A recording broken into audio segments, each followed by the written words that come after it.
Hello and welcome to my YouTube channel ASG pharma tube. आज हम discuss करेंगे हमारे फार्मेसी और डोमेन नॉलेज क्वेश्चंस जो कि बहुत ज़्यादा इम्पॉर्टेंट है for the exam of DMER 2025। तो बढ़ते हैं पहले क्वेश्चन की ओर। फर्स्ट क्वेश्चन है anionic Seawood polysaccharide is anionic Seawood polysaccharide. अब ये क्या होता है? अनायनिक सीवुड पॉलीसैकेराइड अल्जीनेट भी होता है, कैराजिनन भी होता है, फूसोइडन भी होता है। इसका आंसर है D, which is the all of the above. बढ़ते हैं सेकेंड क्वेश्चन की ओर। सेकेंड क्वेश्चन है what is the concentration of NaCl required to make 1% solution of cocaine HCl। तो हमें इसमें फाइंड आउट क्या करना है? कंसेंट्रेशन ऑफ NaCl जो कि रिक्वायर्ड होता है to make 1% solution of cocaine HCl isotonic with the blood plasma. अभी ब्लड प्लाज्मा जो है इसकी वैल्यू कांस्टेंट रहती है जो कि रहती है 0.52।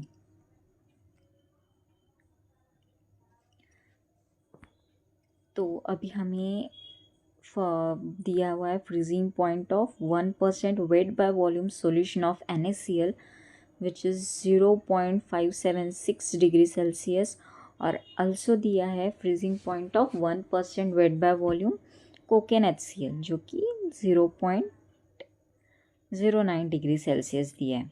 तो अभी इसका एक फॉर्मूला होता है कंसंट्रेशन फाइंड आउट करने का। तो उसका कंसंट्रेशन का फॉर्मूला होता है freezing point of blood plasma. अभी मैं लिखती नहीं हूँ freezing point of blood plasma क्योंकि मैं डायरेक्टली यहाँ पे 0.52 लेती हूँ। Freezing point of blood plasma minus freezing point of क्या मेक करने के लिए बनाना है कोकेन HCl। तो freezing point of cocaine HCl कितना दिया है? 0.09। ये अपॉन क्या मेक करना है, जिसका फ्रीजिंग पॉइंट क्या मेक करना है? NaCl का कंसेंट्रेशन। तो उसका फ्रीजिंग पॉइंट कितना दिया है? 0.576। तो अभी हम इसे कैलकुलेट करते हैं। 0.52 माइनस 0.09 इज 0.43 अपॉन 0.576। तो इसका अप्रॉक्सीमेट आंसर आता है 0.74। तो हमारे ऑप्शंस में से अभी क्या है इसमें मैच होने वाला? A, which is the 0.746। Correct answer is 0.746। आगे बढ़ते हैं थर्ड क्वेश्चन की ओर। ये है ड्रेव्स टेस्ट। तो Draves test is associated with measuring the efficiency of. Drave test किसकी मेजरिंग इफिकेंसी ये करता है? फेटिंग एजेंट की। तो correct answer is the B. Then fourth, which of the following is not applicable to the non linear pharmacokinetics. अभी आपको बहुत सारे ऐसे क्वेश्चंस पूछे जाएंगे, तो आपको हमेशा याद रखना है नॉट बोला रहता है, ठीक है। इस पे को बहुत ज़्यादा कंसंट्रेशन से ध्यान देना है। अभी हमें इसमें पूछा है not applicable to the non linear pharmacokinetics. What is non linear pharmacokinetics? तो नॉन लीनियर फार्माकोकाइनेटिक्स क्या होती है? नॉन लीनियर फार्माकोकाइनेटिक्स जो कि लीनियर नहीं रहती हो। अब ये लीनियर फार्माकोकाइनेटिक्स मतलब कि नॉन लीनियर मतलब कि लीनियर नहीं रहती, मतलब कि डोज डिपेंडेंट रहती है। तो इसका एक और भी ऑप्शंस करके आपको पूछा जा सकता है, लाइक डोज डिपेंडेंट फार्माकोकाइनेटिक्स, और एक उसे नाम है which is the capacity limited.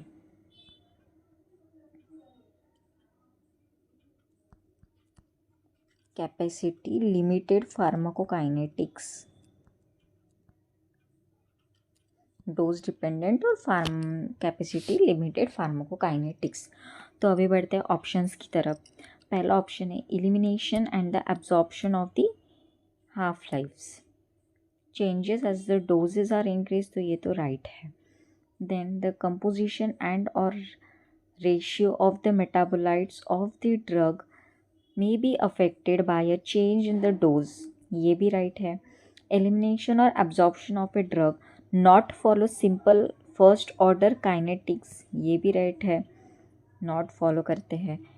And B option है which is the area under the curve AUC increases in proportional manner to the administered dose, तो ये है रॉन्ग और हमें पूछा नॉट अप्लीकेबल, सो इसका करेक्ट आंसर है बी। देन आगे बढ़ते हैं फिफ्थ क्वेश्चन की ओर। The dose of a drug is 5 mg per kg body weight. How much of the drug is required for a boy of 12 years who weighs 21 kg? तो अभी हमें pharmaceutics में बहुत सारे फॉर्मूलेज दिए for the calculation of a dose which is the Young's formula, फिर उसके बाद क्लर्क्स फार्मूला भी है, क्लर्क्स रूल भी जिसे हम कहते हैं। देन उसमें हमें और एक फार्मूला है जो कि BSc की इस पे कैलकुलेट करते हैं हम लोग। सो इसका जो है हम आंसर फाइंड आउट करेंगे by using the Clark's formula which is for calculating the child's dose.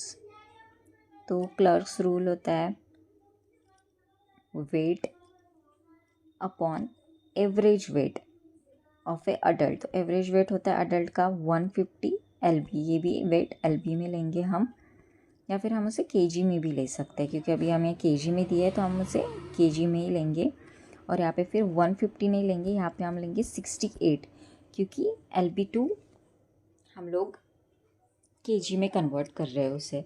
तो 150 LB is equals to 68 kg into adult dose. तो अभी हम फॉर्मूले में हमारे वैल्यूज पुट करते हैं। हमें वेट कितना दिया है 21 kg, तो हमने 21 kg यहाँ पे ले लिया। फिर यहाँ पे 68 इंटू अडल्ट डोज कितना दिया है 5 mg पर बॉडी वेट, तो 5 mg लेते हैं। अभी इसका कैलकुलेशन करने के बाद हमें वैल्यू मिलती है अराउंड 1.54, तो ये मैच होती है हमारे कौन सा ऑप्शन के साथ 1.5। तो इसका करेक्ट आंसर है 1.5 विच इज़ द सी। और ये जो फॉर्मूले है इसके बारे में भी मैंने शॉर्ट्स अपलोड की है यूट्यूब चैनल पे, तो प्लीज़ उसे देख लेना, जो कि इम्पॉर्टेंट है एग्ज़ाम के लिए। ये फॉर्मूलेज जितने भी हैं मैंने इन सब की एक शॉर्ट्स डाली हुई। ओके, सो अभी बढ़ते हैं 6th क्वेश्चन की और।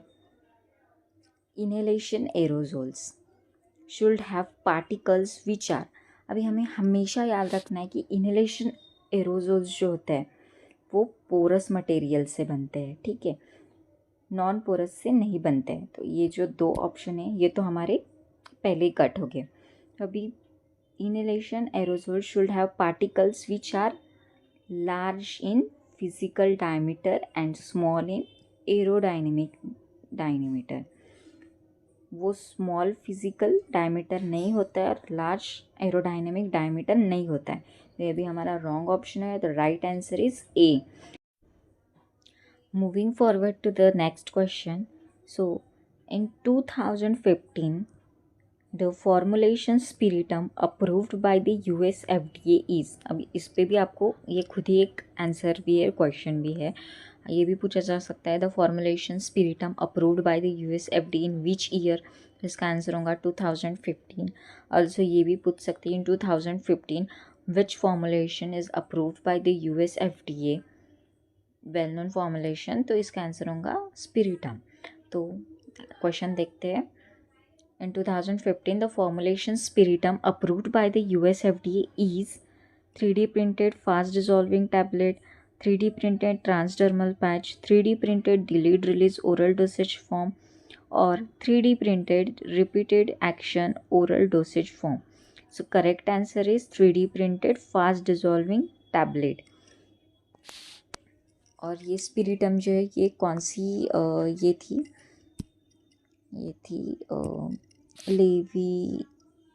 लेविटेरासेटम।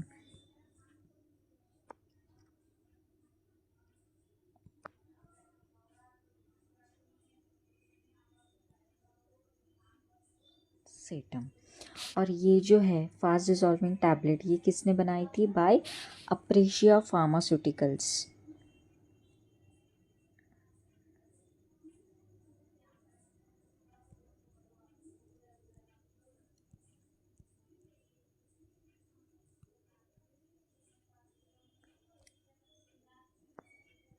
और किस मेथड से बनाई थी? By ZipDose technology. Which technology? जिपडोज।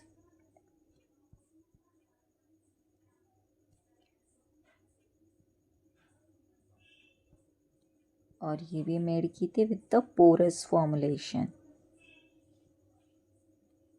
Porous formulation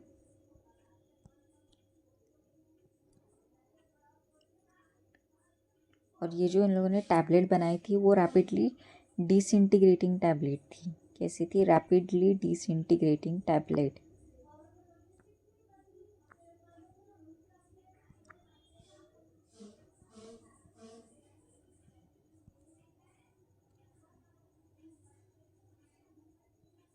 और इतनी रैपिडली डिसइंटीग्रेट थी कि जो सिप ऑफ वाटर के साथ भी इजीली डिसइंटीग्रेट हो जाती थी।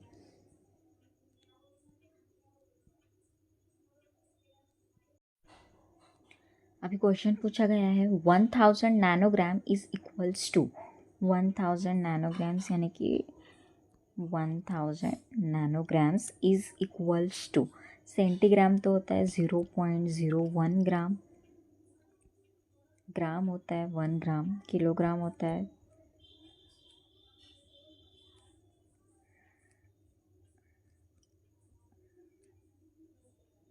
किलोग्राम होता है 1000 ग्राम, और माइक्रोग्राम जो होता है वो होता है 10⁻⁻⁶।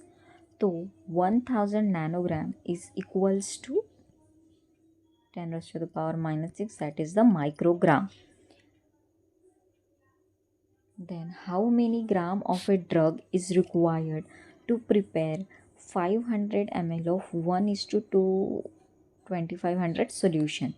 So इसे कैसे कैलकुलेट करते हैं? 1:2500 इज इक्वल्स टू, अभी हमें क्या फाइंड करना है? How many grams. तो ये तो है 1 ग्राम में 2500 सॉल्यूशन, तो हमें कितने ग्राम में 500 ml सॉल्यूशन बनना है ये फाइंड आउट करना है। तो अभी x गया वहाँ पे, सो 500 divided by 2500 is 0.2. So correct answer is B. Then the correct equivalent of for -10 degree Celsius is. तो अभी मैं आपको फॉर्मूला बता देती हूँ। डिग्री सेल्सियस को कन्वर्ट करना फ़ारेनहाइट में, अभी क्योंकि हमें ऑप्शंस दिए हैं सब फ़ारेनहाइट में, ठीक है, इसलिए हम पहले correct equivalent for 10 degree Celsius is, Fahrenheit का फॉर्मूला होता है डिग्री सेल्सियस इनटू 9/5 प्लस 32। तो अभी हम वैल्यू पुटअप करते हैं। 10 डिग्री सेल्सियस दिया है हमें, -10 degree Celsius into 9.5 is 1.8 plus 32, तो ये तो होता है 18 प्लस 32, माइनस भूल गई सॉरी, माइनस प्लस माइनस, सो 32 माइनस 18 करने पर हमें मिलता है 14। बट अभी हम जो हायर वैल्यू उसकी साइन देते हैं, तो ये हुआ +14 डिग्री फ़ारेनहाइट। तो यहाँ पे हमारा ऑप्शन कौन सा है? 14 का D. So correct answer is the D. Then foxglove. Foxglove is also known as digitalis purpura, क्योंकि उसे अर्जिनिया मार्टिना भी नहीं बोलते हैं, कैसिया ऑटोफोलिया भी नहीं बोलते, और एट्रोपा बेलेडोन में तो बिल्कुल भी नहीं बोलते। So correct answer is digitalis purpurea. Source of the Indian squill, अभी नाम से इंडिकेट कर रहा है इंडियन स्क्विल। यहाँ पे ऑप्शन है urginea maritima, urginea indica and U maritima and pancratium. So indica is the correct answer for this. So correct answer is urginea indica. Urginea maritima जो होता है ये वाइट स्क्विल होता है, इस पर भी क्वेश्चन आपको पूछ सकते हैं, which is the white squill. So correct answer is urginea maritima. और जो अर्जिनिया मार्टिमा वर्सेस पैनक्रेटिया होता है ये होता है red squill. Then 13th, which of the following statement regarding pharmaceutical powder is not correct. तो इसमें 4 पाउडर्स दिया हमें, hygroscopic powder, deliquescent powder, efflorescent powder and eutectic powder. So hygroscopic powder name indicate करता है, hygroscopic which absorbs the moisture, तो ये तो correct है। देन डेलिक्विसेंट पाउडर्स भी एब्जॉर्ब करते हैं मॉइस्चर को और लिक्विफाई भी होते हैं, तो ये भी करेक्ट है। ई फ्लोरेसेंट पाउडर क्या करते हैं, ये absorb, no they did not absorb the moisture from the air and form water molecules of the hydration of crystallization, no वो वाटर ऑफ सिर्फ क्रिस्टलाइजेशन फॉर्म करता है, water molecule of hydration of crystallization नहीं form करते, तो ये हुआ wrong answer. Then eutectic powders upon mixing become sticky और पेस्ट्री और लिक्विफाई, ये भी करेक्ट आंसर। तो हमें पूछा नॉट करेक्ट, तो नॉट करेक्ट है हमारा ई फ्लोरेसेंट, तो correct answer is C, E fluorescent powders. Then 14th question is capsules are available in various sizes 1 2 3 4 5 000 00E 000 and 0E for human administration. Which of the following statement regarding capsule is not provided in the image? So 00 is the largest capsule, correct है. 5 is the smallest capsule, ये भी correct है. 0 is the smallest, no. 5 is the largest, no. 000 is the smallest, no, क्योंकि वो large होती है. So हमें इसमें correct option जो है वो ढूंढना है. तो 00 is the largest and 5 is the smallest. So correct answer is B, which is the 5 and Q. Then 15th question, micro emulsions have droplet size. इसकी droplet size पूछी गई है, तो ये 100 ampere to 5000 ampere, 100 ampere to 1000 ampere, 1000 ampere to 5000 ampere, 5000 ampere to 10000 ampere. So correct answer is 100 ampere to 10000 ampere. ये आपको nanometre में भी पूछ सकते हैं, मैं आपको बता देती हूँ कि नैनोमीटर में भी ये है, इसका 10 to 200 nanometre is the droplet size.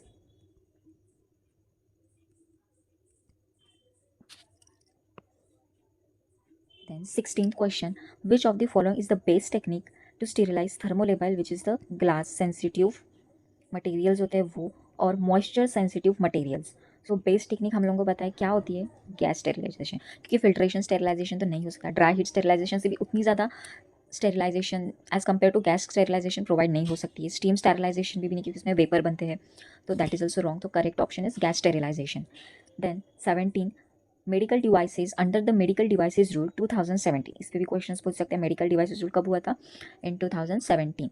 Have been classified in which of the following classes. So correct option is A, B, C, D, which is the C.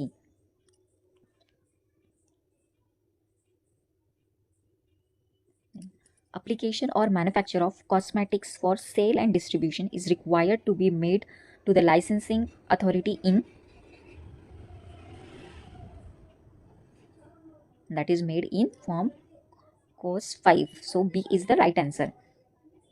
Then 19, the premises license for the manufacturing of cosmetics shall be inspected by the inspector appointed by the central government and state government to verify the conditions of the license not less than. तो इसमें हमें ये पूछा है कि जो premises license होता है for the manufacturing of cosmetic, ये ड्रग इंस्पेक्टर जो होते हैं उन्होंने कितने साल में उसे इंस्पेक्ट करना चाहिए, तो उसका करेक्ट आंसर है 3. 3 साल में हमेशा उसे इंस्पेक्ट करना ही चाहिए for the manufacturing cosmetic premises licence. Then penalty for offences, आपको डीएनसी एक्ट में के जो भी पेनल्टी रिलेटेड है और फार्मेसी एक्ट में भी जो पेनल्टी है वो सब कुछ याद रखने की कितनी पेनल्टी और इम्प्रिजनमेंट किस चीज़ के लिए रहती है. सो हमारा ये क्वेश्चन है कि penalty for offences committed without obtaining a valid licence for manufacturing sale of drug under DNC act shall not be less than. तो ये shall not be less than, ये इम्प्रिजनमेंट है.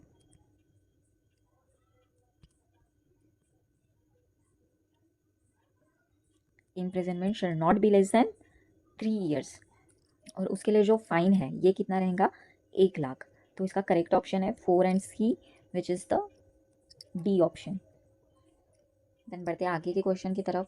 To maintain the perpetuity of a licence, perpetuity of a license to manufacture of drug application for its continuation is required to be made within.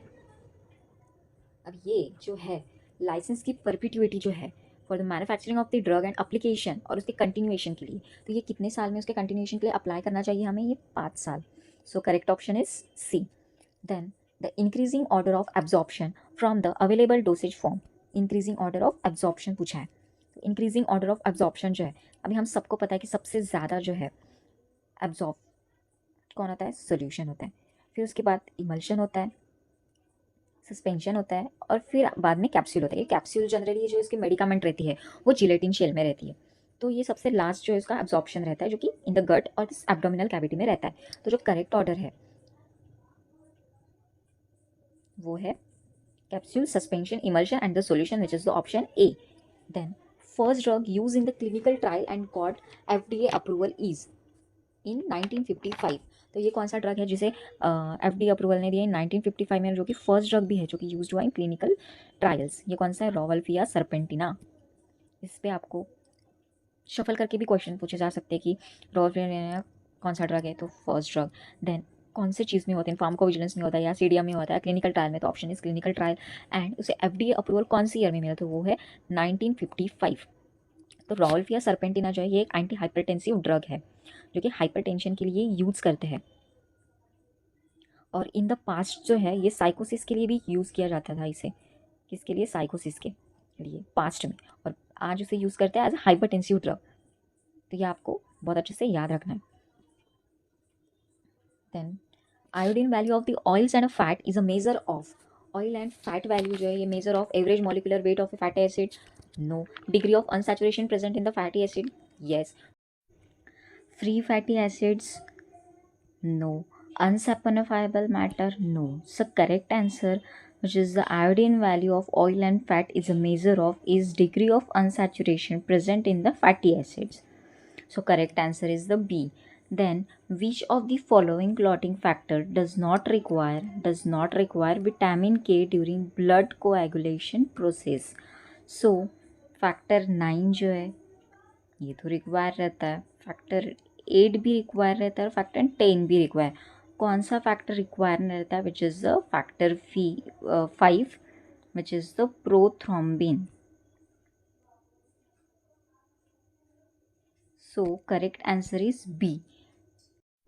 सो अभी आपको factor 9, 10th और 8th है, इसे क्या बोलते हैं ये कमेंट सेक्शन में प्लीज़ कमेंट करना, क्योंकि ये आपके लिए एक होमवर्क है। और जो फैक्टर 5 है, जैसे मैंने आपको बताया कि उसे प्रोथ्रोम्बिन बोलते हैं, वैसे फैक्टर 8, 9, 10th को भी एक नेम है।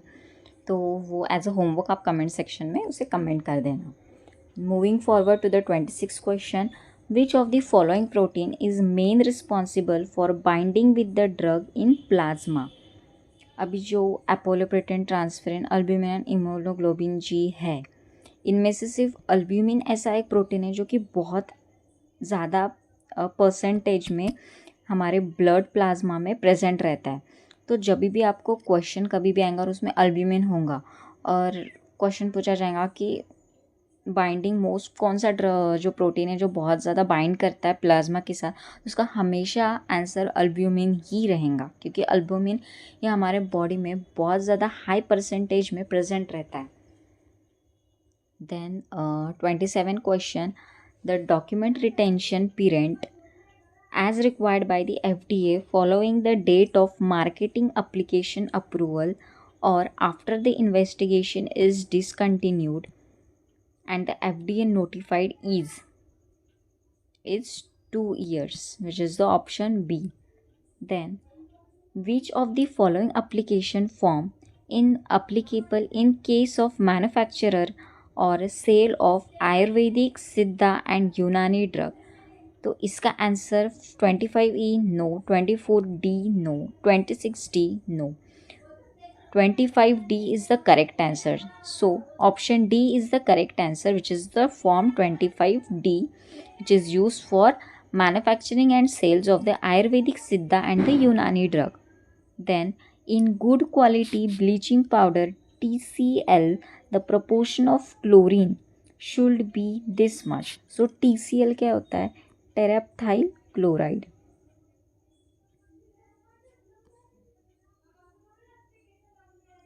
टेरेप्थाइल क्लोराइड में क्लोराइड का परसेंट कितना रहता है ये हमें क्वेश्चन में पूछा गया है। तो कितना रहता है? 33%। So A is the correct option. Chlorine based disinfectants primarily act by inhibition of DNA replication, no. Oxidizing cell walls, no. Denaturing proteins, no. Disrupting membranes integrity, yes. So correct option is the D. Chlorine based disinfectant क्या करते हैं? Disrupt करते हैं membrane integrity को. Then MSDS is the acronym of Material Safety Data Sheet, material, standard data sheet, manual of standard drug substance, none of the above. So MSDS is the acronym for material safety data sheet, which is the A option. Blood cells used as a drug delivery agents are blood cells. There are many types of blood cells. तो उनमें से जो drug delivery agents करके जो use होते हैं वो होता है आरबीसी. आरबीसी यानी कि erythrocytes. So correct option is the B. Leukocytes नहीं होता है, थ्रोम्बोसाइट्स भी नहीं होते है. Correct answer is the erythrocytes. और आरबीसी करके भी आपको ऑप्शन में दिया जा सकता है. Then the 2 ex officio members of the Drug Technical Advisory Board, which is the DTAB under DNC Act are the Drug Controller General of India, yes. The President Medical Council of India, yes.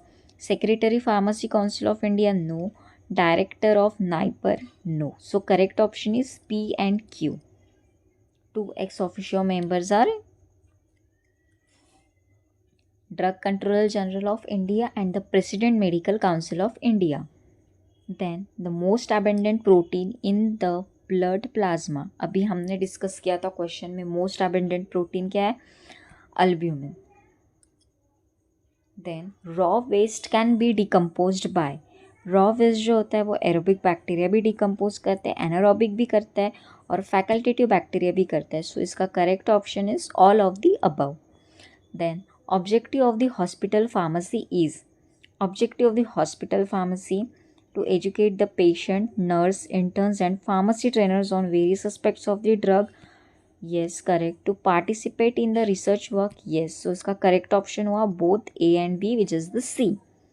Then function of the hospital pharmacy.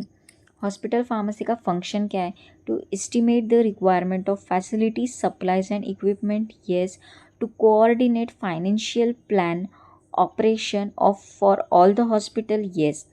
To write the prescription for the patient, no. क्योंकि ये जो medical और जो doctors होते हैं सिर्फ वही prescriptions right कर सकते हैं पेशेंट के लिए. So correct option is A and B, which is the D. Then how much floor space is required to store room in 200 bed hospital. Correct option is 200 square feet. So 200 bed hospital के लिए 200 square feet की floor space हमें चाहिए होती है. Then model list of essential medicine which is the EMEL. हमें DMAR के syllabus में EDL और EMEL जो लिस्ट है उसका बहुत ज़्यादा इम्पॉर्टेंट क्वेश्चंस या 2-3 क्वेश्चंस आपको DMAR एग्ज़ाम में पूछ सकते हैं. So this is that is the essential medicine list which is the EML. तो model list of essential medicine जो है ये कौन देता है? IMF देता है, यूनिसेफ देता है, WHO देता है या CDS को देता है? कौन देता है? WHO. So B is the correct option. Purpose of a national essential drug list is. Purpose क्या है? प्रायोरिटाइज करना हेल्थ नीड्स को, येस. प्रमोट करना रैशनल यूज़ को, ensure affordability, yes. So correct option is all of the about, D. Then India releases its own LEM most recently in. That is released in the year 2022. Then the first country in the world to compose its EML. क्या पूछा है? First country in the world to compose its EML. ये है Tanzania. और इन्होंने कब किया था? in 1970 में. और उसके बाद ही फिर जो WHO ने उसकी जो EML लिस्ट थी, मॉडल EML लिस्ट, वो पब्लिश की थी. और वो कौन सी ईयर में की थी? 1977. So this is all the questions जो कि बहुत ज़्यादा इम्पॉर्टेंट है फॉर द DMAR एग्ज़ाम. अगर आपको कुछ इसमें डाउट्स होंगे या समझ में नहीं आएंगे तो आप प्लीज़ कमेंट करिए और कमेंट सेक्शन में एज अ रिप्लाई मैं आपको उसका आंसर दूँगी. सो प्लीज़ स्टे कमेंट कीजिए और प्लीज़ सब्सक्राइब करिए मेरे यूट्यूब चैनल को. और आगे के वीडियो में जो भी अभी DMARs के पेपर्स होंगे फर्स्ट, सेकेंड और थर्ड शिफ्ट के, मैं ये सब कुछ डिस्कस करूँगी. So please stay tune for this and bye. Thank you and will see you in the next video.